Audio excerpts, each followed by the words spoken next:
Mas masarap yung may katuwang ka sa buhay. Yun na nga. And sana nag-enjoy kayo. Sana na narinig ninyo yung mga programa at mga proyekto na ating natapos at mga susunod pa na ating gagawin sa ating barangay. Alam nyo po,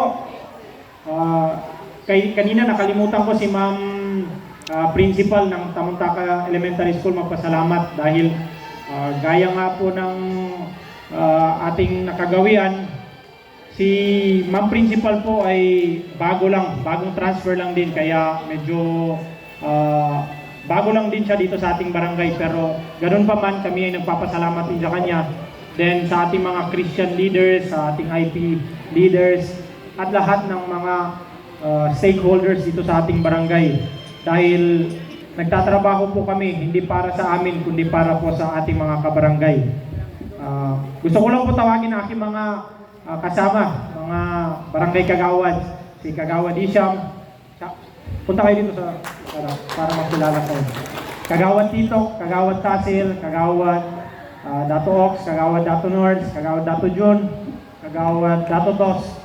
Ito sila, yung mga magigiting natin na barangay kagawad. Araw-araw nandyan sila sa barangay upang mag-duty. Simula Monday hanggang Friday may officer of the day.